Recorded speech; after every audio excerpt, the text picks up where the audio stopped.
Irmãos, estamos seguindo nessa esteira, irmãos, está sendo bênção para nossas vidas, falando sobre tipologia, né? Estivemos aí durante 2 meses falando sobre José, e eu nesta manhã quero continuar nessa série sobre tipologia, mas eu quero partir para outro assunto. Eu quero, juntamente com os irmãos, estar fazendo uma análise, um estudo sobre os sacerdotes, né, e os levitas, né, do Antigo Testamento, como tipo da igreja. Olha só, mais uma vez adentrando tipologia, nós vamos estar analisando aqui textos do Antigo Testamento, do livro de Êxodo, né, de Deuteronômio, de Números no Antigo Testamento, analisando textos que normalmente os crentes têm grande dificuldade para estudar, textos geralmente que os crentes não têm hábito de examinar. Então nós vamos estar examinando esses textos e sempre indo para outro texto do Novo Testamento, para que possamos ver o link, a ponte, né? A tipologia se cumprindo. Amém? Então, estamos iniciando aqui a primeira parte dessa mensagem, os sacerdotes e os levitas como tipo da igreja, como tipo de crente. Amém? O primeiro texto que eu quero trabalhar com os irmãos está no livro de Números.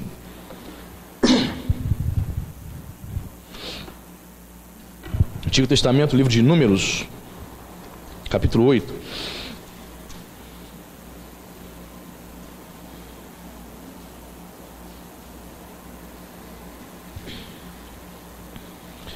Números, capítulo 8.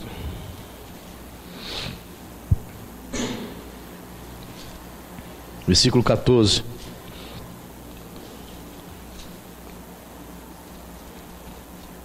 Amém? Você achou?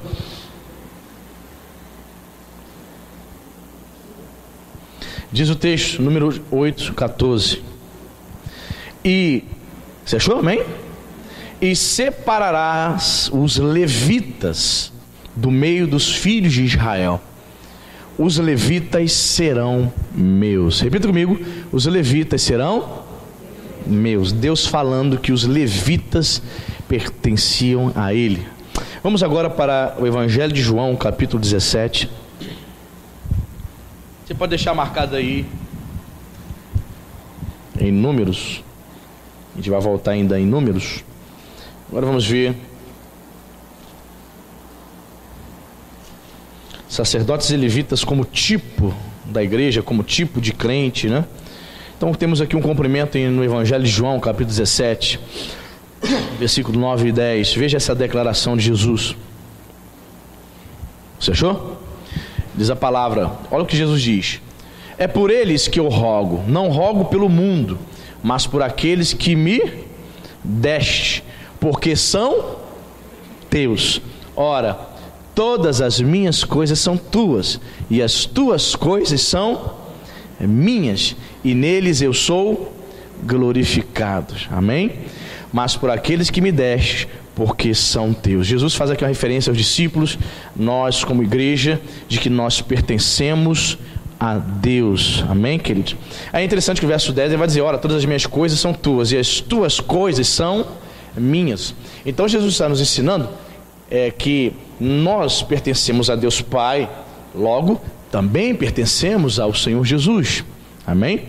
Temos essa coisa de pertencermos a Deus, né? O Senhor, Ele nos vê, irmãos, como propriedade exclusiva dEle, né? Há um texto que Paulo diz que o Senhor tem ciúme de nós. Deus, de fato, irmãos, Ele podemos assim usar esse termo, é exclusivista. Ele não divide a sua glória com ninguém. Você foi comprado, lembra semana passada? Por preço. Nós fomos lavados e remidos pelo sangue de Jesus. Hoje nós somos propriedade dele, somos servos. É interessante essa analogia do Novo Testamento, comparando os crentes como servos, como escravos do seu Senhor. Por quê? Nesse contexto de escravidão, você sabe que o escravo era visto como uma propriedade, era visto como um objeto, né? Você vê esses documentários sobre a escravatura dos negros do Brasil, na Praça 11, na Praça 15, né? Ali os negros chegavam, eles eram postos à venda como objetos, como animais. Aqueles senhores de engenho se aproximavam daqueles escravos e eles queriam comprá-lo Aí eu olhava os dentes, olhava para ver se tinha alguma doença, alguma enfermidade, como se fosse um bicho, como se fosse um animal. Ou seja, o contexto da escravatura pregoava isso, vivia-se isso, o sujeito como uma propriedade. Então a Bíblia traz essa analogia: pertencemos a Deus, por isso Ele não permite, irmãos, é por isso que o nosso Deus, Ele não permite que nós venhamos a servir ao mundo e a Ele ao mesmo tempo. Não se pode servir ao mundo e ao Senhor. Ele tem zelo pelos seus, por aqueles que lhe pertencem. Então temos aqui uma declaração.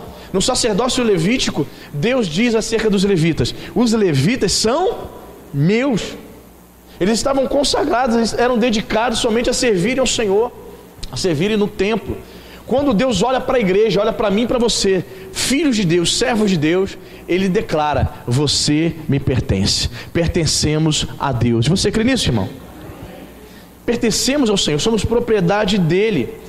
É interessante essa declaração de Jesus aqui, versículo 10. Ora, todas as minhas coisas são tuas, e as tuas coisas são minhas, e neles eu sou glorificado. É interessante que um homem pode dizer o seguinte, qualquer homem pode dizer: tudo, Senhor, que é meu é teu, não é verdade?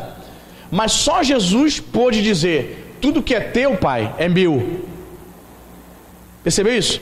Você pode declarar: Senhor Jesus, tudo que eu tenho, tudo que sou, pertence a Ti. Você não pode declarar isso? Mas só Jesus pode dizer: Pai, todas as tuas coisas são minhas. Isso comprova nesse versículo a divindade de Jesus. Todas as tuas coisas são minhas, Pai, e nessas coisas eu sou glorificado. Amém? Então você pode dizer: eu pertenço a Deus. Você pode declarar: eu pertenço a Jesus, porque Jesus disse: todas as coisas que pertencem ao Senhor, Pai, a mim me pertence. Você pertence a Deus, Pai? Amém? Então logo pertencemos ao Senhor Jesus. Quem está entendendo? O crente como propriedade de Deus, como aquele que pertence ao Senhor. Se todos os crentes tivessem essa consciência, né, irmão? Que nós pertencemos a Ele, que a nossa vida está nas mãos dEle. Se todos os crentes tivessem essa consciência, irmãos, olha, os crentes estariam mais abertos às coisas de Deus, os crentes serviriam mais a Deus. Ontem eu comecei um curso, irmãos, lá na Tijuca, curso de grego, né? Estarei me aprofundando mais no idioma. E o professor é um professor batista, professor André. E a esposa dele estava contando que a esposa dele é missionária, né? Missionária batista, da Junta de Missões Batista do Rio de Janeiro. E ela faz um trabalho muito bonito de evangelismo com jovens infratores.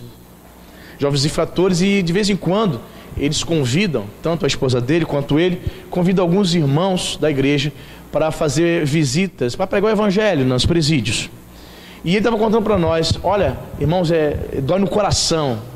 Ele falou: dói no coração a dificuldade quando a gente pede a alguém: irmãos, vamos no presídio, quem pode ir conosco? Aí ele falou o seguinte: eu ouço irmãos crentes dizendo: eu ir para presídio visitar estuprador? Eu ir para presídio me submeter à revista? Vou ficar despida, nua ou com peças íntimas para uma agente ficar me apalpando, me tocando? Eu? É ruim. Ele ouve isso. Estamos falando de crentes. Estamos falando de pessoas que supostamente foram lavadas pelo sangue de Jesus. O que elas estão dizendo? Aqueles pecadores que estão lá como animais naquela jaula, como bichos, não merecem ouvir o evangelho de Jesus Cristo. Isso é triste demais, irmão. Sabe por quê? Sabe por que um crente está dentro da igreja e pensa assim? Sabe por quê? Porque ele não tem consciência de que a vida que ele está vivendo não pertence a ele. A sua vida, tudo que você é, pertence a Deus. Nós pertencemos a Deus, amém, irmãos? Somos servos. O camarada não tem consciência. Se o sujeito não é servo, ele vai dar desculpa. Aí ele estava contando uma coisa, um fato interessante, né? Cada igreja tem a sua forma de trabalhar, né?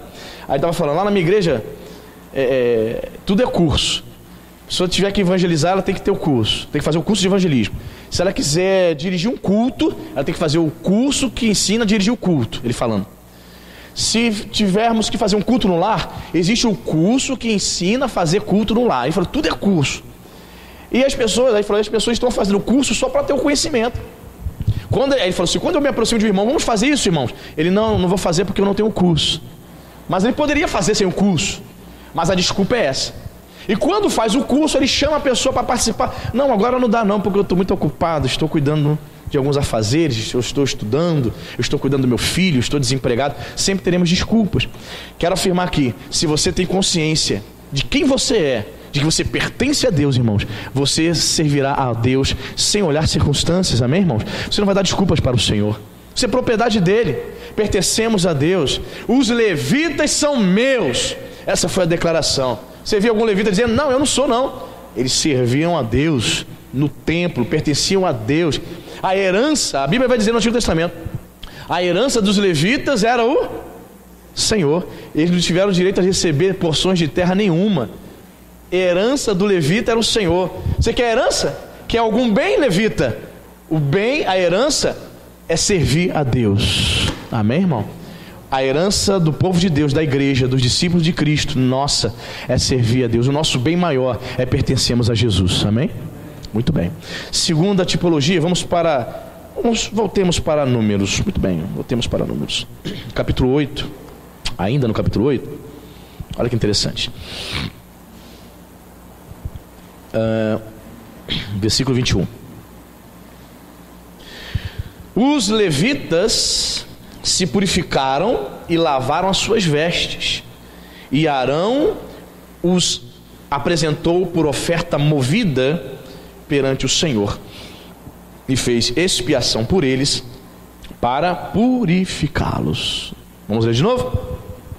Os levitas se purificaram e lavaram as suas vestes, e Arão apresentou os levitas, olha, repita comigo, oferta movida perante o Senhor, e fez expiação por eles para purificá-los. Amém? Guarda aí. Romanos 12.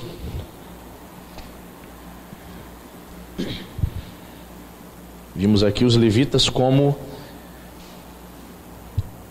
sendo apresentados como oferta. A vida deles, eles eram uma oferta para Deus.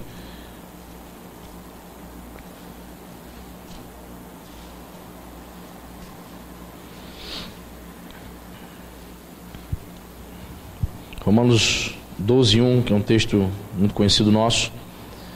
Paulo vai usar essa analogia. Você achou? Rogo-vos, pois, irmãos, pelas misericórdias de Deus, que apresenteis o vosso corpo por sacrifício vivo, santo e agradável a Deus, que é o vosso culto racional. Amém? Veja, Arão apresenta os levitas como oferta movida. Pastor, o que significa isso, oferta movida? A Bíblia não é muito clara, mas alguns estudiosos acreditam que a oferta movida era uma referência ao momento em que o ofertante levava aquele animal para ser sacrificado pelo sacerdote, e eles moviam o animal para frente e para trás. Alguns estudiosos acham que esta era a razão pela qual chamavam de oferta movida, ou seja, uma oferta que é dedicada a Deus. Pois bem, Arão apresenta os levitas como uma oferta viva, não é verdade? Perfeito? E vemos aqui o apóstolo Paulo fazendo essa analogia de que o crente é uma oferta viva para Deus. Então ele vai dizer: rogo-vos, meus irmãos, pelas misericórdias de Deus, que apresenteis o vosso corpo, a nossa vida, por sacrifício vivo. Também Paulo está fazendo um contraste com as ofertas de animais também, que eram oferecidas o quê? Eram mortas no altar. Paulo está falando que o crente é uma oferta viva, um sacrifício vivo para servir a Deus, para oferecer a Deus um culto. Então, podemos aqui sintetizar, irmãos, e dizer que a nossa vida é um culto a Deus. Nós limitamos o culto a Deus, não é isso? No momento que você vem aqui, 2 horas você está cultuando, adorando o Senhor. Mas a nossa vida é um culto, é uma oferta para Ele. Nossa vida precisa ser um sacrifício vivo para Deus, uma oferta agradável. Muitas pessoas não estão conseguindo agradar a Deus, não estão conseguindo oferecer a sua vida como sacrifício vivo, como sacrifício agradável a Deus. Encontram muitas barreiras, muitos obstáculos. E a maior barreira, irmãos, que eu percebo que os crentes têm encontrado é o fato de não morrer para si mesmo, né? Os crentes não estão conseguindo morrer para si mesmo. Qual é a razão que eles não deixam Cristo reinar sobre a sua vida? Porque eles não querem ninguém controlando a sua vida. A maioria dos crentes não desejam não permitem e não querem ninguém controlando a sua vida. Ela quer Deus, mas ao mesmo tempo ela quer ter o controle das coisas. Irmãos, vou dizer para você, não dá. O verdadeiro crente precisa entregar a sua vida totalmente, como oferta no altar de Deus, como sacrifício vivo, integralmente. Tentar servir a Deus e ao mesmo tempo tentar controlar a sua vida, irmãos, não dá. E nas coisas simples, eu vou dizer para você, eu tô de mudança, irmãos. Tô mudando, tô saindo do apartamento, do prédio, tô indo para uma casa. Por mim, irmãos, confesso a você, por mim eu continuaria morando em apartamento, eu continuaria. Mas as meninas e a Cíntia não se adaptaram ao apartamento e sempre manifestaram o desejo de voltar a morar em casa. E eu falando assim, não quero não, vamos embora. Aí mandava para mim o zap, olha essa casa que eu vi aqui. Aí eu deletava, não quero saber de mudança. Não, quer ver falar em mudança, meu Deus do céu. Você sabe, né, irmão? É um mês andando por cima de caixa, já estou andando em cima das caixas. Meu Deus do céu. E eu fujo de mudança. Eu já estou aqui 8 anos, acho que assim, é a 5ª ou 6ª casa, meu Deus. Fugindo. Mas aí eu comecei a orar ao Senhor, comecei a pensar, a meditar. E eu percebi que eu estava fazendo a minha vontade, não é isso? Só que eu não sou solteiro. Sou casado, tenho uma família. Eu também tenho que ver o que é melhor para minha família.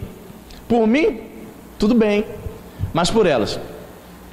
Então, contra a minha vontade, contra o meu desejo de ficar estabelecido, eu falei, então vamos mudar. Percebe, irmãos, nas mínimas coisas, nós percebemos que precisamos negar a nossa vontade. Estou te dando um exemplo simples aqui. Eu poderia ter permanecido, batido o pé firme, sou o homem da casa, eu mando, sou cabeça, e dito, já orei, Deus não mandou não, Cíntia, vamos ficar aqui. Mas eu orei a Deus e procurei ouvir a voz dele. Senti no coração, vai, embora você não queira passar por todo esse processo de mudança, mas vai. Percebe, irmãos? Em outras questões também da vida, irmãos, muitas vezes Deus está falando, faça isso, mas você insiste em não fazer. Você insiste em, não, Senhor, deixa eu controlar a minha vida, eu não quero que o Senhor controle a minha vida. O verdadeiro crente é uma oferta viva, não é uma oferta morta. Os levitas foram apresentados como oferta. Arão apresenta os levitas.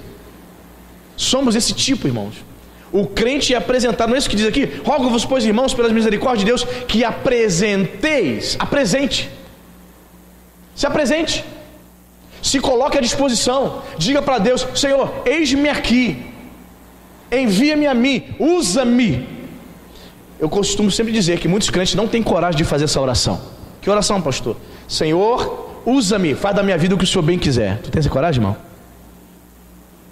Sabe por quê que muitos crentes não têm coragem? Porque Deus vai pedir isso, e você não tem coragem, nem força, nem disposição, e você ainda deseja controlar a sua vida. Irmãos, Deus está falando para você nessa manhã, apresente a Deus como uma oferta, como um sacrifício vivo, não um sacrifício morto. Sacrifício, o próprio termo já está dizendo, a minha vida é um sacrifício a Deus. Sacrifício custa algo. Quando Abraão pede Isaac, pede um sacrifício, Deus pede, aliás, um sacrifício a Abraão, ele pede Isaac, perfeito? Abraão talvez estivesse achando que ele fosse pedir um animal, pede o filho. Obviamente foi difícil para ele, custaria muito mais entregar seu filho do que um animal. Pois bem, irmãos, sacrifício fala de entrega, fala de algo que custa. Se você está servindo ao Senhor, olha o que eu vou dizer para você, se você está servindo a Deus e você não tem abdicado de nada, a sua vida cristã, você não abre mão de nada, nada está custando para você, você faz da sua vida o que você bem entende, com a velha desculpa de que Deus sabe, se engana não, tá? Cuidado, Satanás é mestre do engano. Ele não tira ninguém da presença de Deus, ele não conduz as pessoas para o engano de uma hora para outra. Existe um processo, principalmente nos crentes cascudos, principalmente você que tem mais de 15, 20 anos de crente. O processo é sutil, o processo do engano. Ele não vai te arrancar da igreja de uma hora para outra assim, Ele consegue fazer isso com os neófitos. Arruma uma fofoquinha ali, a pessoa, vai sair da igreja, não estou falando com fulano. Ele faz isso com os crentes neófitos, carnais, imaturos. Mas os crentes da antiga, ele faz um processo sutil para você não perceber, porque ele sabe que você é um pouquinho mais maduro, tem um pouco mais de tempo de caminhada. Então ele vem num processo sutil, tentando fazer você abrir concessões. Abra essa concessão aqui. Abra, aí você, tem nada a ver, vou abrir. Isso aqui, tem nada a ver. Aí você vai abrindo, aí você vai controlando a sua vida. Percebe? Você aos poucos vai fazendo o seguinte, vai cortando. O Senhor não vai mexer aqui, isso aqui eu controlo.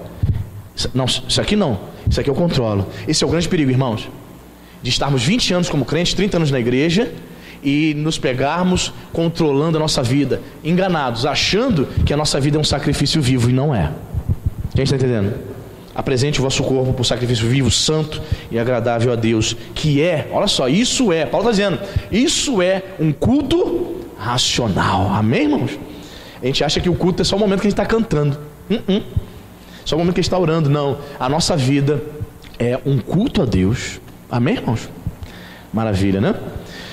Vamos agora para Deuteronômio. Olha só, irmãos.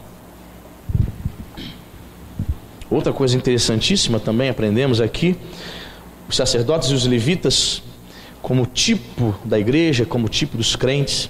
Deuteronômio 21 é o 5º livro do Antigo Testamento.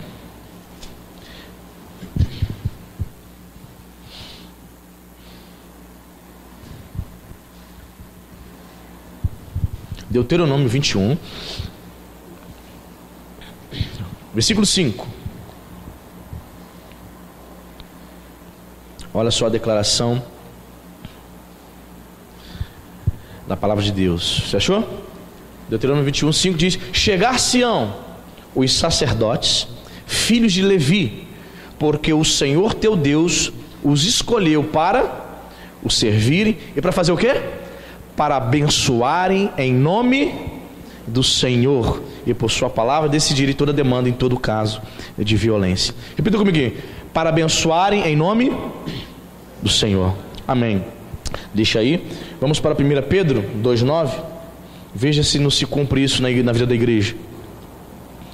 1 Pedro, vamos para o Novo Testamento. Estamos estudando, irmãos, tipologia, tipos, personagens, objetos, eventos do Antigo Testamento se cumprindo no Novo. 1 Pedro 2,9. É um texto muito conhecido nosso, né? É isso? É. Você achou? Vós, porém, sois raça eleita, sacerdócio real, nação santa, povo de propriedade exclusiva de Deus, a fim de proclamardes as virtudes daquele que vos chamou das trevas para a sua maravilhosa luz. Enfim, a igreja é chamada para proclamar as virtudes, para proclamar as virtudes de Deus, para proclamar o evangelho, para, assim como os levitas, pronunciarem as bênçãos do Senhor. Amém? Veja que interessante, irmãos. Arão chega, olha, fala para os filhos de Levi, fala para os levitas, que eles vão pronunciar a bênção do Senhor. Eles não somente vão estar servindo, sacrificando animal, limpando o templo, tirando aquela sujeira, porque a gente imagina o sacrifício, havia sacrifícios diários no templo, irmãos, e aqui dali, imagina, naquele clima quente da Judéia, o que deveria haver de mosca, sangue no templo, aquela nojeira, e eles tinham que constantemente estar limpando a casa de Deus. Hoje o pessoal fala, eu sou levita da casa de Deus, já viu já? Sou levita. Por quê? Porque eu toco violão na igreja. Ei, levita não só era músico não, irmão. Levita servia na casa de Deus. Levita ralava, trabalhava, limpava a sujeira do sangue derramado dos animais, que diariamente aconteciam sacrifícios no templo. As pessoas esquecem disso, né? O levita trabalhava, ralando, limpando a casa de Deus. Percebe? Muito bem. Vocês não vão somente cuidar dos sacrifícios, vocês também terão um trabalho, queridos levitas, de pronunciar as bênçãos de Deus.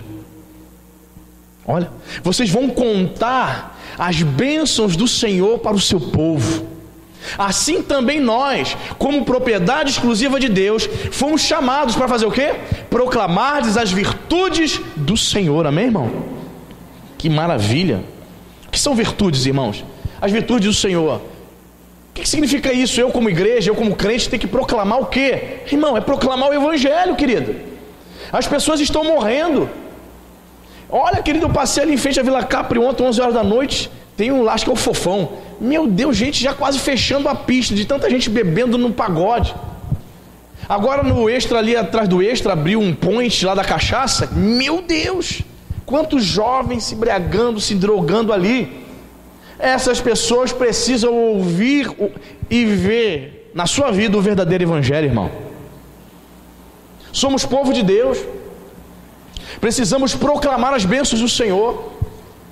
Assim como os levitas não somente serviam cuidando dos afazeres do templo, mas também foram convocados pelo Senhor para proclamar, para declarar as virtudes, as maravilhas do Senhor, as bênçãos do Senhor. Mas os crentes hoje, meu Deus, que dificuldade. A semelhança desse irmão que contou da igreja dele, as pessoas dentro da igreja, não, eu não vou me dar esse trabalho de visitar um presídio, não, é ruim. Pregar para estuprador, gente, ir de pregar o evangelho a toda criatura. Sabemos que a maioria deles não darão ouvidos, mas se uma alma for salva, uma alma já terá valido a pena, amém, irmão? Muitos anos atrás, que foi em 99, muitos anos atrás, eu estive com a Cíntia ali aquela instituição de menores infratores, é o Padre Severino, não é isso? Se não me engano, fica na Ilha do Governador, é isso, Jorge? Na Ilha do Governador, não é isso? Padre Severino, meu Deus, quantos jovens, irmão.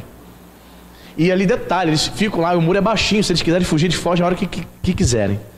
Ficam lá por ficar. E eles precisam ouvir o evangelho. Graças a Deus já tem muitas igrejas, né? O pastor Glaucio de Éden, ele trabalhou, né, Fábio? Ele trabalhou, ele era concursado e trabalhava no Degase, né? Degase, que cuida dos menores infratores. E ali ele pregava a palavra de Deus para aqueles jovens. Precisam ouvir o evangelho. São pecadores como qualquer outro, amém, irmãos? E nós, o Senhor conta conosco. Deus conta com a igreja, Deus conta com você, para proclamar as virtudes daquele que vos chamou. Jesus te chamou para pregar o evangelho, amém? E é o evangelho que vai mudar a vida das pessoas, irmãos. As pessoas podem inventar moda, podem inventar nomenclaturas diferentes, podem apresentar métodos, várias coisas, né? Diferentes, modismos, mas o que transforma a vida das pessoas continua sendo o evangelho simples de Jesus Cristo, amém, irmão? O pastor pode fazer cursos, N cursos, sabe? Curso de coaching, agora a moda é coaching. Você sabe o que é coaching? Quem sabe o que é coach? Sabe não? Coach em inglês é treinador, né? Aquele que treina. Aí os pastores agora não querem ser mais chamados de pastores, não. Não? Que chama o senhor de quê? Eu sou coach. Coach. Fala nem português direito, vamos falar inglês, né, irmão? Eu sou coach, eu estou treinando agora outros pastores e tal. Aí o cara vem com uma palestra motivacional. Irmão, o que continua transformando as vidas não são os métodos, continua sendo o evangelho puro de Jesus Cristo, amém, irmão? Problemático quando começam a substituir o evangelho por técnicas. Agora a grande moda agora no meio da juventude, no meio dessa nova geração. Em falar em juventude, irmãos, eu esqueci no momento do anúncio, a juventude está arrecadando mantimentos para distribuir num orfanato aqui em Araruama, amém? Então, você pode trazer hoje mantimentos, alimentos, hoje, durante a semana, que eles vão fazer esse encontro, no próximo sábado, vão levar esses alimentos para esta instituição, amém, irmãos? Então, eu esqueci de falar, me perdoe, tem que me lembrar, Paulo, senão eu esqueço.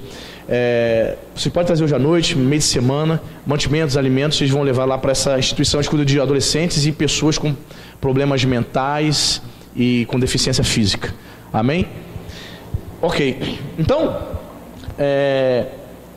as pessoas, queridos, elas estão esquecendo, a grande moda agora, voltando, os jovens precisam, é o que está acontecendo agora, os jovens precisam de um ambiente escuro, muita iluminação, máquina de fumaça, em todo o culto deles agora. Está a moda agora. Tudo bem, irmãos. Eu não quero me tornar um cara ultrapassado. Eu não quero se me colocar como um cara retrógrado. Eu entendo que a gente precisa acompanhar os avanços. A minha geração, a minha cabeça já é diferente da sua de 20, ok. Beleza. Mas a questão é a seguinte: o jovem só vai ficar na igreja só se tiver o jogo de luz, só se apagar as luzes? Se eu acender, você busca Deus? Se eu acender as luzes, se não tiver nesse culto, máquina de fumaça, iluminação, tá? Aquele ambiente tipo boate, se eu tirar essas coisas, você vem cultuar comigo? Você continua adorando a Deus comigo? Não? Só se tiver escuro? Opa, então não é o evangelho que você busca. Lamento dizer, não é o evangelho, é alguma coisa estranha, é uma mistura. Tá entendendo isso, irmão? Tá muito complicado hoje, tá? Tá complicado ser pastor hoje, hein, irmão? Tá complicado. O pessoal tá exigindo algumas coisas aí que tá fugindo da palavra de Deus. Quer nem saber se vai escandalizar os irmãos. Tá complicado, irmãos. A gente precisa de muita graça de Deus, sabia? Para pastorear as pessoas. Se a pessoa falar para mim assim: pastor, o que o senhor acha de eu me tatuar todinho, botar um piercing aqui e tal? Eu vou dizer: irmãos, eu recomendo que não. Ah, pastor, mas é tão bonitinho uma tatuagem aqui de uma borboletinha aqui na nuca. Acho tão bonito. Um piercing aqui de leve. Irmão, eu recomendo que não, irmãos. Faz isso não. Aí a pessoa, o que ela faz? Ela com raiva, ela vai para outra igreja que libera. Hoje tem igreja que libera. Então ela tá nem aí. Se eu disser não, ela vai para a igreja que faz. Ela vai para a igreja que permite, que deixa. Você viu a menina, né, que ficou paraplégica porque botou piercing, né? Quem viu isso? Eu fiquei chocado, irmão. A menina ficou paraplégica. Menina fica paraplégica porque botou um piercing no nariz. Falei: meu Deus, como que é isso? O que teve o nariz com as pernas? Sim, teve. No momento que ela botou o piercing, uma bactéria penetrou nela. No mesmo dia o nariz dela inchou, ela pensou que era uma acne, uma espinha. No dia seguinte ela amanheceu, não conseguia mover as pernas. Ela pegou uma bactéria que entrou no tronco dela e paralisou os movimentos. Ficou paraplégica. Por causa de um maldito piercing. Você vai falar, não gosta. Esse pastor é da antiga. Ele quer tolir a minha liberdade. Percebe, irmão? É complicado, né?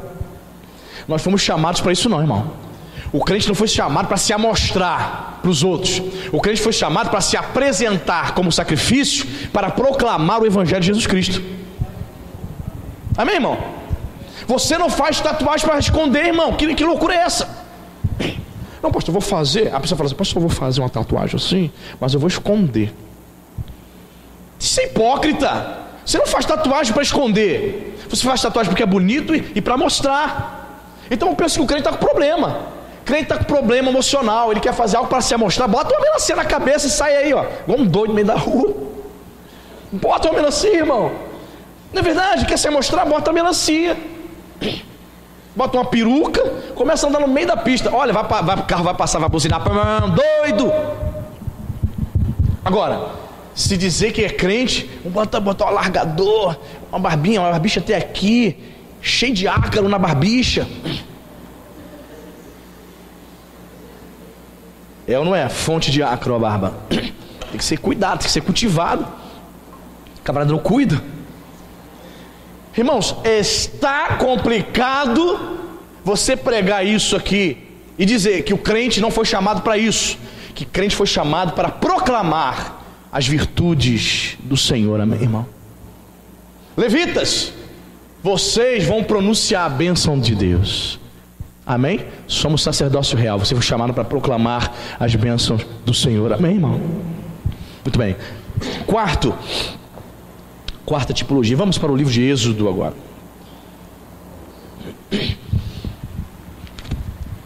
Êxodo 28.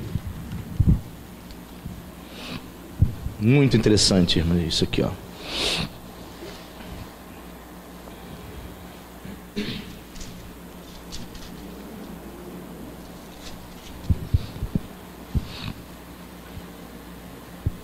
Êxodo 28, versículo 2.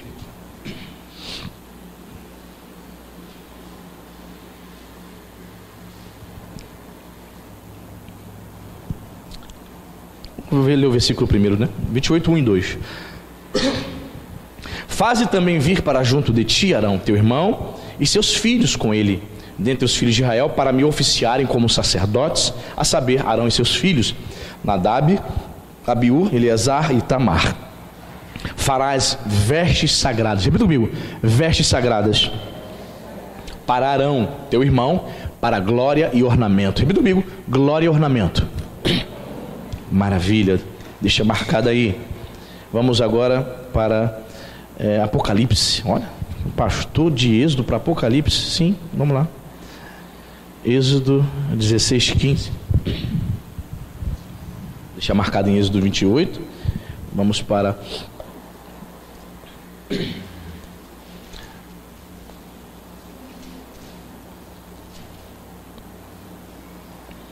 Apocalipse 16:15.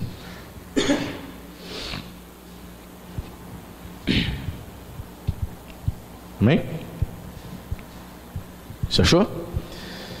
Diz a palavra de Deus: eis que venho como vem o ladrão, e bem-aventurado aquele que vigia e guarda as suas vestes, para que não ande nu e não se veja a sua vergonha. Vai preparar para Arão vestes, repita comigo, sagradas, vestes santas. Olha que interessante. Havia uma veste preparada exclusivamente para Arão, sumo sacerdote. Ele diz: essas vestes serão santas, separadas, sagradas, para você oficiar na casa de Deus. Vestes sagradas. Detalhe, Êxodo 28:2 vai dizer: estas vestes, Arão, será para glória e ornamento. Vai ser uma glória. Você, onde você for, com essas vestes vai chamar a atenção. O nome de Deus vai glorificar, vai ser glorificado por conta dessas vestes. Interessante, né, irmão? Aí a gente vai para o Novo Testamento e temos aqui essa metáfora das vestes. Eis que venho como vem um ladrão, diz Jesus. Bem-aventurado, feliz, abençoado aquele que vigia e guarda as suas vestes, para que não ande nu e não se veja a sua vergonha. Veste fala sobre a vida espiritual, fala sobre santidade, irmãos. É interessante isso, porque ele diz que só nos tornamos bem-aventurados a partir do momento que vigiarmos. Essa palavra vigiar significa ficar acordado. Quando a Bíblia fala assim, vigiai e orai, fique acordado. Fique acordado espiritualmente falando. Vigie e guarda, protege. Guarda suas vestes. Guardar de quê? Para não serem manchadas. Manchadas pelo pecado. Guarda sua vida espiritual, amém, querido? Você pode estar desanimado o que for, você pode estar triste o que for, não deixe de orar, amém, querido? Ainda que seja como Ana, fique balbuciando palavras assim, ó. Não deixe de orar. Ainda que você esteja doente, ainda que você não tenha forças, ainda que você esteja desanimado, não deixe de buscar a face do Senhor. Não deixe de ter comunhão com Deus. Não deixe de ler a palavra, amém, irmão? Bispo Vonei dizia, Bispo Vonei é da Igreja de Nova Vida desde os 13 anos de idade, irmãos. Está com 50 e poucos anos, né? Ele dizia que o Bispo Roberto disse certa vez o seguinte: nos momentos de crise, nos momentos de dificuldade, nunca deixe de orar, nunca deixe de ler a Bíblia, nunca deixe de congregar, nunca deixe de se alimentar e nunca deixe de dormir. Para algumas pessoas essa questão do dormir está tranquilo, porque ela dorme pra caramba, né? Mas nunca deixe de fazer isso. Tenha saúde espiritual e saúde emocional. É o que ele estava dizendo. Amém? Então, veja bem, guarde as suas vestes. Para quê? Aí ele vai dizer, ó, para que não ande nu. O que significa andar nu, espiritualmente falando? Significa se amoldar esse mundo. Significa se entregar ao sistema desse mundo. Significa seguir. Ah, pastor, todo mundo fazendo, eu vou fazer, pastor. Ah, pastor, ninguém foi, eu não fui. Vem fazer um evangelismo. Ah, ninguém foi, pastor. Querido, não importa. Deus está contando contigo. Não importa se vem um ou dois, Deus está contando contigo, amém, irmão? Eu me lembro quando cheguei aqui há 8 anos atrás, tinha 30 pessoas na igreja. Aí eu falava, vamos fazer um evangelismo no dia tal. Aí na minha cabeça pura, ingênua, de pastor novato, eu achava que as 30 pessoas que congregavam aqui, as 30 estariam aqui para evangelizar. Porque a igreja nova, né? O pessoal vai pegar firme, o pessoal vai vir, ruim. Aí aparecia 3, 4 pessoas. Eu ficava chocado, falei, cadê o povo? Aí Deus falando, pastor, nem todos dão ouvido, pastor. Conte com aquele que quer. Trabalhe com aqueles que querem. Pastor, o líder trabalha com aqueles que querem. O pastor não conta com aquele que não quer nada. com aquele que está cuidando da sua vida, com aquele que está se entregando às luxúrias desse mundo, está se envolvendo com as coisas desse mundo, porque esses não estão guardando as suas vestes, estão andando nu. E a palavra de Jesus é para guardarmos e protegermos as nossas vestes, cuidarmos da nossa vida espiritual, para que as nossas vergonhas não sejam mostradas. Lembra da palavra de Deus para Arão? As vestes de Arão são sagradas, para glória e ornamento. A tua vida espiritual tem que ser uma vida espiritual para a glória de Deus, amém, irmão? Para a glória e ornamento não tua, mas de Deus. Aquelas vestes sagradas, belas do sumo sacerdote Arão, não era para receber elogio do povo. Parabéns, Arão, que vestes bonitas suas de sumo sacerdote. Não, é para que o povo glorificasse a Deus, é para a glória e ornamento de Deus, irmão. Você entende isso? Então, quando você busca a face do Senhor, você procura viver na presença de Deus, obviamente você está cuidando da sua vida espiritual e da sua salvação, mas em primeira instância você está glorificando o nome do Senhor, para a glória e ornamento de Deus.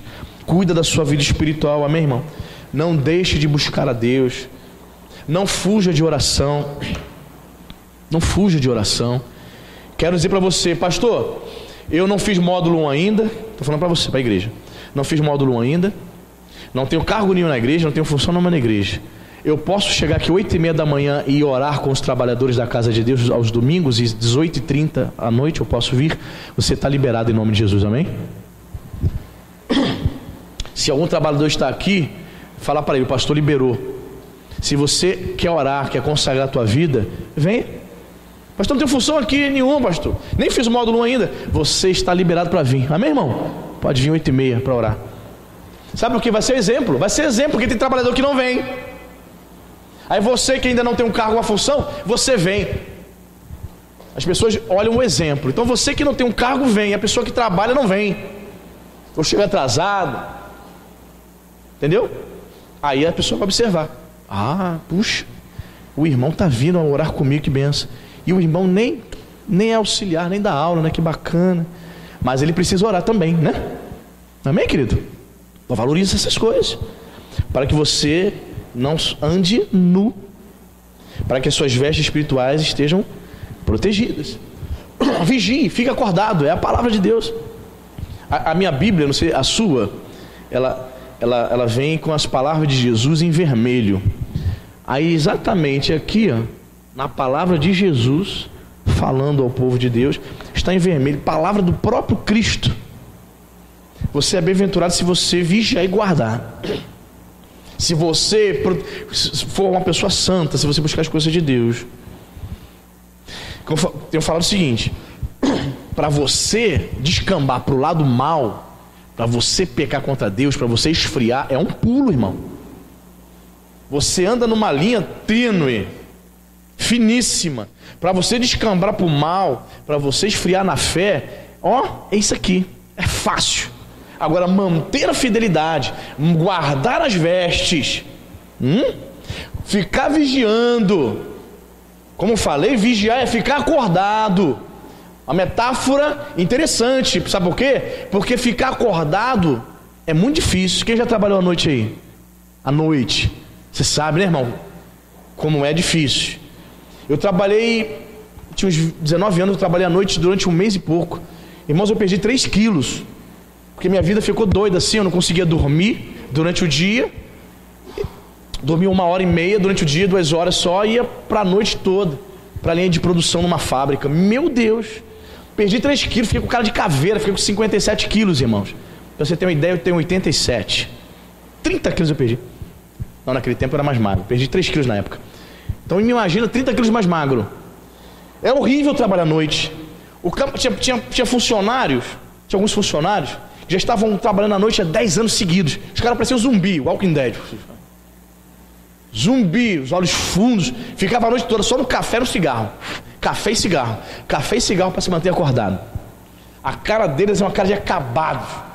Porque é horrível ficar acordado, perder noite de sono. Não é difícil? Vamos colocar agora para a vida espiritual. Jesus está falando que você precisa ficar acordado espiritualmente. É fácil?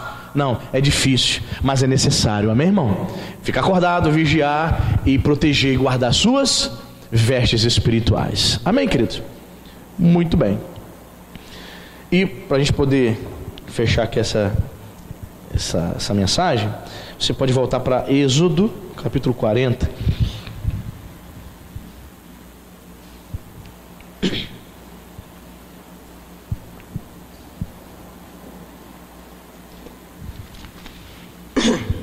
Mais uma tipologia do sacerdote, dos levitas, como tipo da igreja. Capítulo 40 de Êxodo, versículo 15.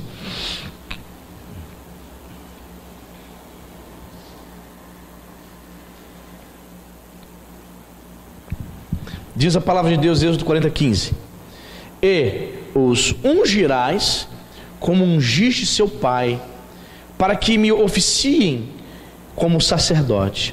Sua unção lhe será por sacerdócio perpétuo durante as suas gerações. Ou seja, eles eram ungidos para poderem oficiarem, para poderem servirem como sacerdotes. Muito bem, vamos para o Novo Testamento? Vamos, 1 João 2,20.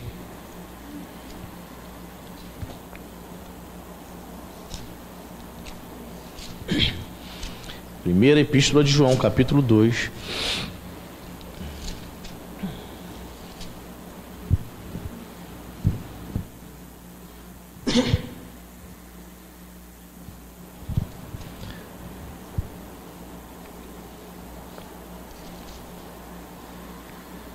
Você achou? Primeira Epístola de João 2:20. Amém? Você achou? Olha o que João fala. E vós, falando para a igreja, hein? E vós possuís unção que vem do Santo, e todos tendes conhecimento. Da mesma maneira como os sacerdotes e os levitas recebiam uma unção para servirem a Deus, cada um de nós, se você é um crente verdadeiro, autêntico, que nasceu de novo, você possui a unção do Santo. Unção do Santo é, claro, uma referência ao Espírito Santo.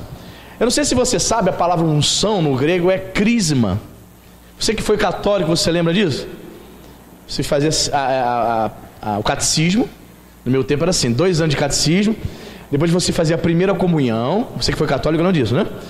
Eu me lembro que eu entrei na missa segurando uma vela gigante, com aquela roupinha, com 12 anos de idade, para participar da primeira comunhão. O padre foi, colocou aquela hóstia pela primeira vez na minha boca. E a grande curiosidade é, qual é o gosto desse negócio? Todo mundo quer comer a hóstia para saber o gosto daquilo. Parece até um isopor, né? Troço que dissolve na boca. Depois da primeira comunhão, marcava-se a crisma, a unção desses jovens. Irmãos, se eu não estou equivocado, me parece que nessa celebração, de fato, o padre... Você quem já fez crisma já? Não é isso? O padre não unge cada pessoa que fez o unge? Não unge cada pessoa? Eles celebram para praticar crisma. Eu não fui, eu fugi dessa crisma, irmão. Eu não queria ser católico, eu fugi. Então eles entendem que nessa crisma, nessa unção, nesses meninos que fizeram a primeira comunhão e o catecismo, ali se dá, na teologia católica eles acreditam nisso, que ali se dá também o batismo no Espírito Santo. Sabe o batismo no Espírito Santo? Que a pessoa tem por evidência falar em línguas estranhas. Eles acreditam que acontece ali também, naquela cerimônia. Ou seja, uma visão totalmente distorcida, é um equívoco nesse entendimento. Mas o que João está ensinando de fato de verdade? Vós possuís a unção. O apóstolo João estava enfrentando aqui um problema com os gnósticos, né, irmãos? Nessa igreja. E ele estava dizendo que vocês possuem a unção, vocês têm o conhecimento. É como se João estivesse dizendo o seguinte: vocês possuem o Espírito Santo, então vocês possuindo o Espírito Santo, vocês vão ter o quê? O discernimento para saber o que é certo e o que é errado. Vocês vão discernir o que é uma heresia, um falso ensino, e o que é a verdade. Eu estou pregando a verdade, eles estão pregando heresia. Então João está afirmando ali: vocês têm o Espírito Santo. Irmãos, eu tomo isso para mim, você precisa tomar isso para você também. Quem tem o Espírito Santo de Deus, ele tem o discernimento espiritual, amém, irmão? Se você é uma pessoa que cultiva o Espírito Santo de Deus na tua vida, você discerne o que é de Deus e o que não é, meu irmão. Você discerne. Você consegue entender isso. Você olha, bate o olho e... Não. Vou dizer aqui para você que vou citar um nome. Quando esse cantor Thales apareceu, sabe quem é Thales, né? Houve um escândalo, ele deu uma sumida, voltou agora para cantar a melodia, já voltou a tocar a música dele. Quando ele surgiu, foi em 2013, ele explodiu. Muitos jovens aqui, Thales falando, Thales para cima, Thales para baixo. Falei, quem é esse Thales, meu Deus do céu? Quem é esse Thales? Vou ver. Aí eu entrei no YouTube, vi um vídeo dele, ele cantando aquelas músicas, se jogando, fazendo aquela performance no chão, rodando. Irmãos, eu olhei e bati o olho. Isso não é de Deus não, esse cara não é de Deus. A confirmação veio quando ele foi no programa do Jô Soares, numa entrevista. Não sei se vocês lembram. Eu sempre digo aqui, você pega a entrevista do Thales no Jô e pega a entrevista do falecido Nelson Ned no Jô Soares e você vai ver quem pregou o evangelho. Você vai ver quem foi que pregou o evangelho de verdade para o Jô Soares. O Nelson Ned foi o único homem que conseguiu no programa do Jô calar a boca do Jô Soares por 15 minutos e pregar o evangelho para o Jô Soares. Porque o Jô Soares normalmente interrompe o entrevistador, né? O entrevistado. Ele conseguiu pregar por 15 minutos o Jô Soares em silêncio, uma coisa fenomenal. 15 minutos na televisão Rede Nacional falando de Deus, pregando o evangelho verdadeiro, um testemunho fabuloso que o Nelson Ned deu. Já o Thales se confirmou aquilo que eu estava observando. Ele chegou na entrevista do Jô e eu me lembro que ele deu o testemunho dizendo que estava fazendo um show com o Jota Quest, que ele cantava no mundo e que ele queria fazer o pessoal, o público do Jô Soares rir, né? Achou que estava sendo engraçado. Aí ele falou, Jô, tive um episódio engraçado, estava fazendo um jogo do Jota Quest, estava bêbado e fui para trás do palco e ali urinei na cabeça de um casal de namorados. Jô Soares, que engraçado. Ele, foi muito legal. Irmãos, você é um crente, você é chamado como cantor gospel para a entrevista de um programa que não é evangélico. Você tem a oportunidade de falar do poder de Deus, do amor de Deus, do evangelho em rede nacional para milhões de pessoas, e você vai contar o tempo que você bebia e urinava na cabeça das pessoas. Eu fiquei chocado. Confirmou-se o que eu olhei e observei. Aí depois desse episódio do Jô, teve aquele evento que ele foi e declarou-se acima da média, que ele era o mais importante, aquela história que você conhece, que foi um choque, um escândalo, aí todo mundo rejeitou ele, foi uma polêmica danada. Você conhece. O Espírito Santo dá discernimento, irmão. O Espírito Santo, vocês têm a unção, o crisma. Havia unção nos levitas, literal, o óleo era derramado sobre eles, literalmente. Então, a unção do óleo no Antigo Testamento, hoje é símbolo da presença do Espírito Santo em nós.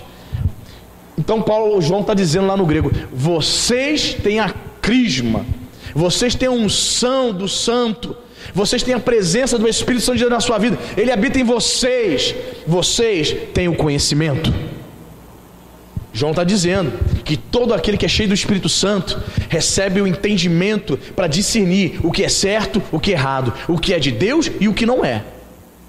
Em outras palavras, quem tem o Espírito Santo de Deus só vai ser enganado se quiser. Se você tem o Espírito Santo de Deus, você vai ser enganado se você quiser. Sabe por quê? Porque quem está cheio do Espírito Santo, ele lê a palavra de Deus todo dia, irmão. Não pega a Bíblia só quando vem para o culto domingo, não. Ele todos os dias está se alimentando da palavra. Uma pessoa dessa vai ser enganada? Vai não, irmão. Ele está na palavra. Quem tem unção, o crisma, tem o entendimento. O que significa? Quem tem o Espírito Santo de Deus, todo dia está no joelho, está buscando a Deus, está se envolvendo com o Senhor, está se consagrando. Aí quando vem aqueles elementos que você olha, de Deus ou não é, pastor? Será? Será que isso é de Deus? Tem umas coisas que aparecem no movimento evangélico que você fica assim, vamos analisar. Tem coisas que você precisa orar ao Senhor, Senhor, se é de Deus ou não é? Não é verdade? Você precisa. O Espírito Santo te dá o discernimento se é de Deus ou não é. Vocês têm o entendimento, não é isso que o apóstolo está dizendo? Vocês têm. Então nós aprendemos aqui, nessa tipologia interessantíssima, né? Da mesma maneira como os levitas, os sacerdotes, precisavam do crisma, do óleo derramado sobre eles para servirem, nós precisamos da unção do Espírito Santo para entender, para discernir e para servir também, amém, irmão? A gente pode até complementar e dizer o seguinte, dizer mais. Você quer servir a Deus? Quer servir Jesus? Na força do teu braço você vai fazer 1 mês, 2 meses e vai pedir para sair. Tem muita gente tentando servir a Deus assim. Ela acha bonito, eu quero cantar, eu quero dar aula, eu quero evangelizar, mas não se consagra, não tem a unção, ela não suporta. Vai cantar 2 meses aqui, vai, não aguenta mais, pastor. Ué, já? Pediu para sair? Já. É rápido. Mas já. Ué. Quer fazer sem unção, irmão? No culto, o que precisamos é de adoradores. Cantores é lá fora. No The Voice precisa de cantores. No barzinho lá na esquina, o cara tocando um sambinha, lá está precisando de cantor. Na casa de Deus precisamos de adoradores. E adorador não precisa de necessariamente, é bom a técnica, não precisa necessariamente da técnica, precisa da unção. Porque a unção até esconde determinadas deficiências, mas ele está fazendo com unção. Ele está tocando na unção. Ele tem a unção do Espírito, amém, irmão? Então ele está servindo. Da mesma maneira que os sacerdotes no Antigo Testamento precisavam da unção para servirem, você precisa de unção. Você precisa ter vida com Deus para ficar na portaria, abrindo, fechando, abrindo, fechando. Porque você não está fazendo para o pastor Anderson, você está fazendo para Deus. Até para abrir a porta, você precisa de unção. Até para servir coxinha na cantina, você precisa de unção, porque é para fazer para Deus, você está fazendo para Deus. Se você não tiver unção, daqui a 1 mês, 2 meses, você saiu já, irmão. Já, pastor, não aguento mais servir coxinha, nem refresco. Ai. Sabe por quê? Porque é para Deus. Para Deus torna-se um peso. Quem não tem unção, servir a Deus é um peso. É muito chato, desagradável. Mas para quem tem unção, servir a Deus, ele serve com alegria, com paixão, com amor. As coisas fluem. Ele não vê hora, não vê dia, não vê agenda, ele só quer servir. Vê a diferença, irmão? É por isso, irmãos, louvado seja o nome de Jesus. É por isso que desde os 15 anos eu sirvo ao Senhor, ao meu Deus. Desde os 15 anos. E quero morrer servindo a Ele. Desde menino. Fazer com paixão, fazer com amor, que as coisas fluem. Servir com alegria. E sobretudo, receber a crisma. Eu fugi da crisma na igreja católica com 12 anos de idade. Mas quando eu conheci Jesus, eu recebi a verdadeira crisma, a verdadeira unção, amém? Você recebeu um óleo lá na igreja católica no dia da tua crisma, quando você estava lá na igreja romana. Mas hoje você tem o verdadeiro crisma. Hoje você tem a unção. Vocês possuem a unção. Vocês têm o conhecimento. Amém, querido? Que você possa guardar essa palavra. Assim como os sacerdotes no Antigo Testamento recebiam a unção, nós como igreja possuímos a unção. Fique de pé, vamos orar. Louvado seja o nome de Jesus. Amém. Feche os olhos. Jesus, muito obrigado, Pai. Muito obrigado pela Tua palavra. Obrigado, Senhor, porque a Tua palavra nos traz, ó Deus, graça, nos traz entendimento. A Tua palavra revela tesouros escondidos, Pai. A Tua palavra nos faz, Senhor, refletirmos sobre a nossa vida, sobre a nossa condição espiritual. E desejamos, meu Pai, em nome de Jesus, possuir a unção do Santo, o verdadeiro crisma, Senhor, para louvor da Tua glória. Senhor, em nome de Jesus, que a semelhança, Senhor, dos sacerdotes, nós possamos vestir, meu Pai, vestes santas, sagradas, que as nossas vestes espirituais, que a nossa vida espiritual seja santificada a cada dia, santificado pelo sangue do Cordeiro, santificado pelo Espírito Santo. Pai, desperta a igreja nesses últimos tempos, desperta-nos, ó Deus, para vigiarmos e para guardarmos as nossas vestes. Senhor, que nós possamos a cada dia, Senhor, apresentar-nos no Teu altar como uma oferta viva, como um sacrifício vivo, da mesma maneira que os levitas, meu Pai, foram apresentados ao Senhor como uma oferta. Sim, Pai, a vida dos levitas era uma oferta a Ti. Oro para que a vida de cada um dos meus irmãos, a vida de cada crente aqui, Senhor, que ouviu essa palavra, seja uma verdadeira oferta ao Senhor. Abençoe, meu Pai, de maneira rica e abundante o teu povo. Em nome de Jesus Cristo, que possamos, meu Pai, entender, Pai, ter a consciência de que nós não fomos chamados para mostrar, Senhor, nossas habilidades, não, Senhor. Nós fomos chamados para pronunciarmos as bênçãos do Senhor, para proclamarmos as virtudes, sim, daquele que nos chamou. O Senhor nos chamou, Pai, para pregarmos o verdadeiro Evangelho. Ah, Senhor, tenha misericórdia da igreja, Pai. Tenha misericórdia dos crentes, meu Pai, nesses últimos dias. Muitos, meu Pai, querem aparecer mais do que o Senhor. Muitos estão ditando, meu Pai, novas modas, novos modismos, novas técnicas, mas estão se esquecendo de pronunciar a bênção, o Evangelho puro e simples do Senhor Jesus Cristo. Pai, em nome de Jesus, nos ensina, nos ajude, Pai, para que tenhamos essa consciência, Senhor, para que cada crente aqui tenha essa certeza, Pai. Eu oro para que cada crente aqui, Senhor, tenha a convicção de que pertence ao Senhor. O Senhor, meu Pai, se dirigiu aos levitas e disse: os levitas são meus. Pai, em nome de Jesus, pertencemos a Ti, Pai. Somos Teus, Senhor. Nós não queremos pertencer, meu Pai, a este mundo. Nós não queremos, meu Pai, dividir a glória, a honra, Pai. Meu Pai, dar um pouco da glória para o Senhor e um pouco para o mundo. Não, Pai. Nós não queremos adorar outros deuses. Nós não queremos adorar, meu Pai, o dinheiro. Meu Pai, nós não queremos adorar, Senhor, os prazeres desta vida. Queremos adorar somente a Ti. Somos Teus, somos propriedade do Senhor. Somos Teus servos, Pai. Nós não queremos controlar a nossa vida, Pai. Senhor, nós abrimos mão disso nesta manhã. Meu querido, em nome de Jesus, você tem que falar isso para Deus. Senhor, eu não quero controlar a minha vida mais.